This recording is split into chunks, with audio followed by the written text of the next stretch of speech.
नमस्कार दोस्तों, स्वागत है आप सभी के अपने ही यूट्यूब चैनल दीपक की बगिया पर। दोस्तों, आज के अपने इस वीडियो में मैं बहुत ही खूबसूरत दिखने वाले समर फ्लावर प्लांट की बात करूंगा, जिसकी अगर सही से केयर की जाए तो यह जो फ्लावर प्लांट है पूरी की पूरी समर जो है आपके गार्डन की शोभा जो है बढ़ाता रहेगा। दोस्तों, जैसा कि आप इस वीडियो में देख रहे हैं, इस समर फ्लावर प्लांट का नाम है टिकोमा। ये देखिए कितने सुंदर सुंदर फ्लावर जो है इसमें लगे हुए हैं। तो दोस्तों, आज के टिकोमा फ्लावर प्लांट का जो मेन थीम है वो ये है कि कोशिश करने वालों की हार नहीं होती, कोशिश करने वालों की हार नहीं होती, डर कर घबराने वालों की नैया पार नहीं होती। तो दोस्तों, कोशिश करते रहिए गार्डनिंग के अंदर भी, तो आप गार्डनिंग में अवश्य ही सफल होंगे। तो दोस्तों, मैं ये जो लोकोक्ति है या ये मुहावरा है या कथन जो है ये पोयम जो है मैं इसलिए कह रहा हूँ क्योंकि दोस्तों ये जो फ्लावर प्लांट है एक समय ऐसा आया था कि ये प्लांट जो है बिल्कुल मर गया था। देखिए आप किस तरह से खिला खिला है, दीवार से भी ऊपर उठ गया है और किस तरह से भर भर कर फ्लावरिंग कर रहा है। ये देखिए बहुत सारे फूल, ये देखिए स्पेंट हो चुके हैं दोस्तों, ध्यानपूर्वक देखिए ये फ्लावर्स प्लांट स्पेंट हो चुके हैं। देखिए नई नई कलियाँ जो है प्रोड्यूस कर रहा है। यहाँ से देखिए बहुत छोटी छोटी महीन महीन कलियाँ हैं। ये जो फ्लावर जो है फ्लावर प्लांट ये कलियाँ प्रोड्यूस कर रहा है और ये फ्लावर गुच्छों में इसमें लगे हुए भी हैं। अक्सर मैं जब भी कोई वीडियो अपने गार्डन पर बनाता हूँ, जब इस प्लांट की बारी आती है तो मैं आपको इस प्लांट का वीडियो दिखाते हुए मैं कहता हूँ कि ये मेरा जो प्लांट था ये एक ऐसा टाइम आया था कि ये पूरी तरह से मर गया था। मैंने इसको बहुत ट्रीट किया, पूरी तरह से इसकी जो पत्तियां हैं वो झड़ चुकी थी। इसमें जो है अगर वसंत के मौसम में भी इसमें पत्तियां आती थी वो बिल्कुल छोटी छोटी मुड़ी मुड़ी सी आती थी। मैंने कभी इसमें नीम ऑयल डाला, नीम ऑयल का स्प्रे किया, कभी इसमें खाद डाली, कभी एप्सम सॉल्ट डाला, अलग अलग प्रयोग किए मैंने। तो दोस्तों, मैं सफल किससे हुआ ये भी मैं बताता हूँ। मैं इस प्लांट को क्योर करने में सफल हुआ बनाना पील फर्टिलाइज़र। वो भी कैसा बनाना पील फर्टिलाइज़र? देखिए मैंने बनाना को सुखा लिया, बहुत सारे गर्मियों में बनाना के जो छिलके थे मैंने उनको सुखा लिए और सुखाने के बाद मैंने क्या किया दोस्तों, उसको ग्राइंड कर लिया। मामदस्ता जो होता है, कुंडी सोटा भी बहुत सारे लोग उनको बोलते हैं, मेरे पास लोहे का मामदस्ता है, मैंने उसमें उसको कूट लिया, अच्छे से कूट लिया, बहुत बारीक नहीं किया लेकिन अच्छे से उसको कूट लिया जिससे वो बारीक सा हो गया। थोड़ा मोटा मोटा रहा लेकिन इतना भी बारीक उसको नहीं करना है क्योंकि हमने तो इसको खाना थोड़ी मिट्टी में मिलाना है।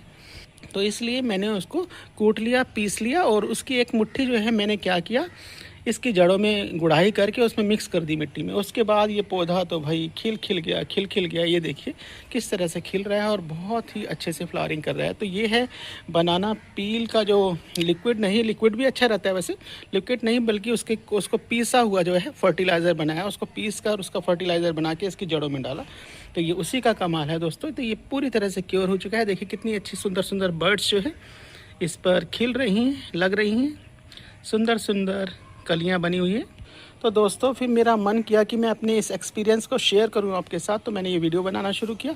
और टिकोमा फ्लावर प्लांट पे वैसे ही मैंने एक वीडियो नहीं बनाया था, मतलब बहुत पहले बनाया था। अगर वीडियो बनाया था तो मैंने सोचा इसकी केयर के ऊपर, प्रोपागेशन पे और इसकी मैंने क्योर कैसे की जो है वो जो है मैं आपको मैं सब बताऊँ।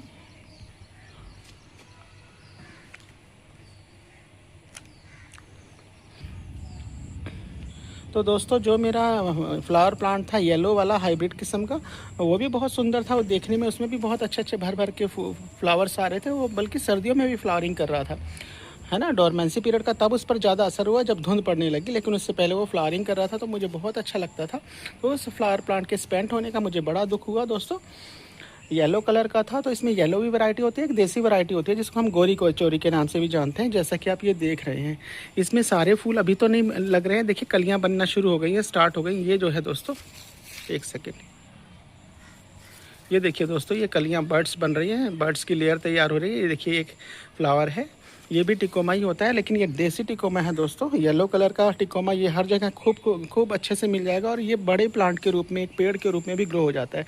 वैसे तो ये बड़े प्लांट के रूप में ही है, मैंने इसको लेकिन गमले में ग्रो किया है। इसको ज़मीन में लगा दीजिएगा तो बहुत अच्छा हो जाएगा। ये थोड़ा सा दोस्तों मैंने इसको ऊंचा इसलिए जाने दिया, मेरे को लगा कि अगर ये ऊंचा जाएगा तो ऊंचे ऊंचे मतलब टेरेस के ऊपर जब ऊंचे होकर फूल येलो येलो गुच्छे खिलेंगे तो बहुत सुंदर लगेगा। तो जब गर्मियाँ थी यानी कि जब फरवरी मार्च का मौसम था, इसमें बहुत सारे गुच्छों से ये भर गया था और बहुत सुंदर भी लगता था। इस पर चिड़ियाँ आकर, छोटे छोटे जो बर्ड्स होते हैं ना, हमिंग बर्ड्स, इसका रस चूसा करती थी, तो उस समय बहुत अच्छा लगता था। तो मैंने इसकी एक वीडियो भी बनाई थी दोस्तों उस समय की।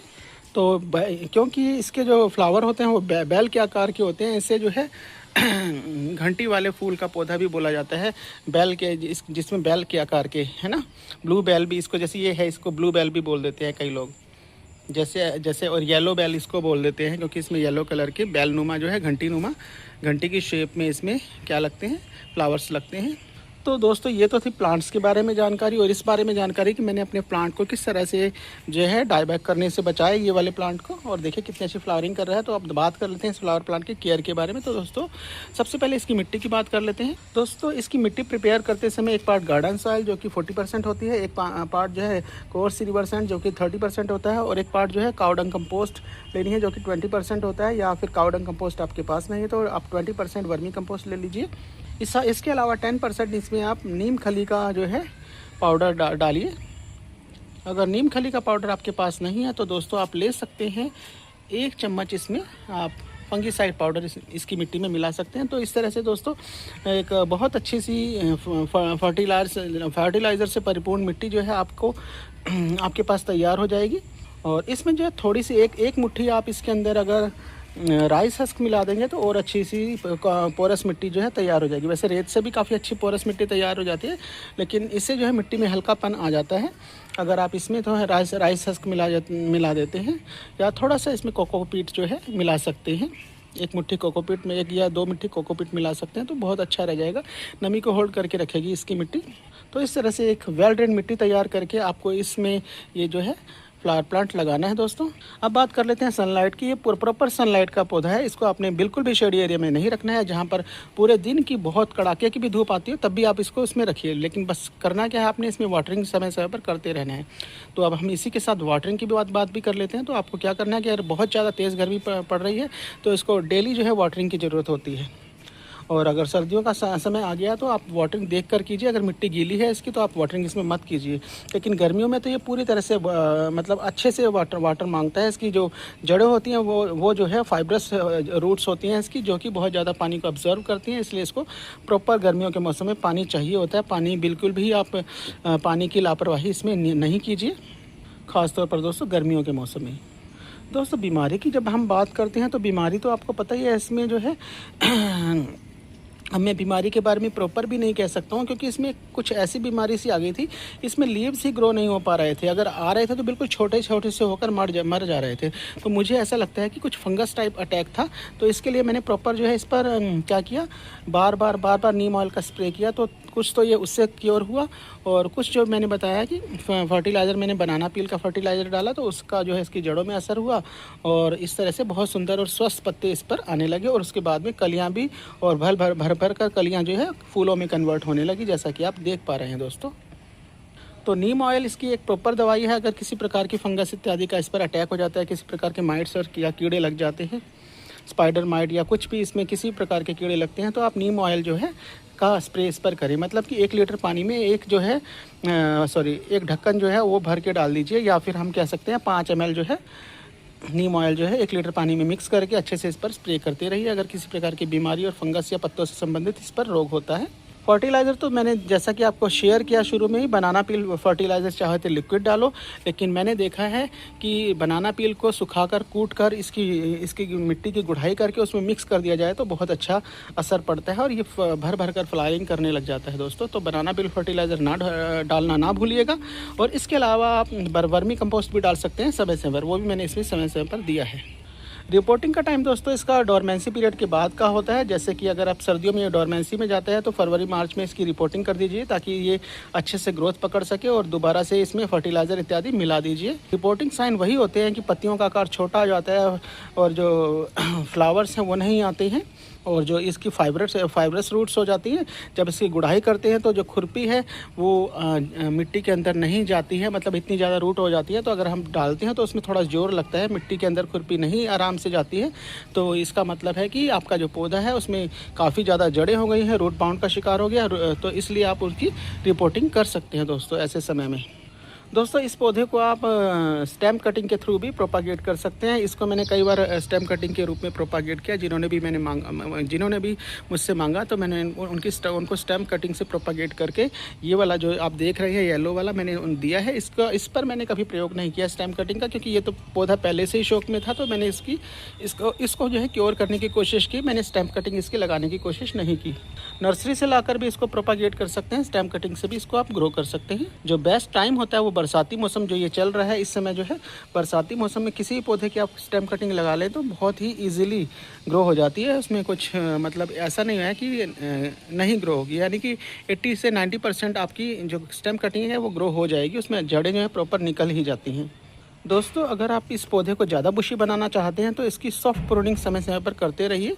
ऊपर से इसकी टिप्स को काटते रहिए समय समय पर, तो ये घना हो जाएगा और बहुत अच्छा हो जाएगा। और हार्ड प्रूनिंग आप इसकी कर सकते हैं अब अप्रैल मार्च में, जब ये पौधा जैसे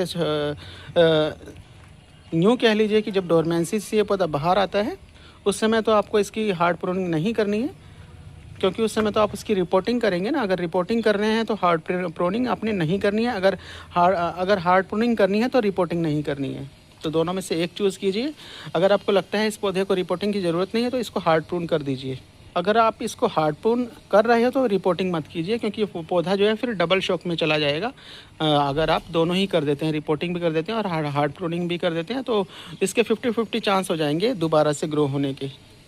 तो इसलिए आप अगर फरवरी मार्च में आपको लगता है कि इसकी रिपोर्टिंग की ज़रूरत नहीं है तो इसकी हार्ड प्रूनिंग कर दीजिए। बहुत अच्छे से नई नई ब्रांचेस ग्रो हो जाएंगी इस पर। बहुत घना और बुशी पौधा ये बन जाएगा। और जब हार्ड प्रूनिंग के बाद जब ये पौधा जो है काफ़ी घना और बुशी बन जाए तो उसके बाद जो है आप इसकी रिपोर्टिंग कर सकते हैं बरसातों के आसपास। तो दोस्तों इस प्रकार हमने इस टिकोमा फ्लावर प्लांट की कंप्लीट केयर के बारे में जाना। हमने जो है इस वीडियो के अंतर्गत इसकी सॉयल, सनलाइट, वाटरिंग, बीमारी, फर्टिलाइज़र रिपोर्टिंग साइंस, प्रोपागेशन और इसके अलावा सॉफ्ट प्रूनिंग और हार्ड प्रूनिंग सभी टॉपिक्स पर विस्तारपूर्वक चर्चा कर ली है। तो दोस्तों कैसी लगी आपको मेरी ये वीडियो, कमेंट करके ज़रूर बताइएगा। अगर आप मेरे चैनल पर नए हैं तो मेरे चैनल को सब्सक्राइब कर लीजिएगा और मेरे चैनल को सब्सक्राइब करने के साथ साथ बेल आइकन का बटन ज़रूर दबा दीजिएगा, ताकि जब भी मैं कोई नया वीडियो डालूं तो उसका नोटिफिकेशन आपको तुरंत मिल जाए और आप मेरे वीडियो को देख सकें और उसका भरपूर लाभ उठा सकें। दोस्तों इस वीडियो के साथ साथ मैं एक और मैसेज आपको देना चाहूँगा। आप किसी भी वीडियो को जब भी देखते हैं तो उसको बिना स्किप किए देखना चाहिए। अगर आप स्किप कर करके किसी वीडियो को देखते हैं तो वो उससे जो है आपको आधी अधूरी नॉलेज मिलेगी। तो आधी अधूरी नॉलेज आपको पता ही है दोस्तों बहुत ख़तरनाक होती है। तो इसके लिए ज़्यादा मैं एक्सप्लेन करना नहीं चाहूँगा। तो दोस्तों ऐसे ही किसी नए वीडियो और नए अपडेट के लिए मिलते हैं फिर किसी एक नई नेक्स्ट वीडियो में। तब तक के लिए आज्ञा दीजिए। नमस्कार। हैप्पी गार्डनिंग दोस्तों।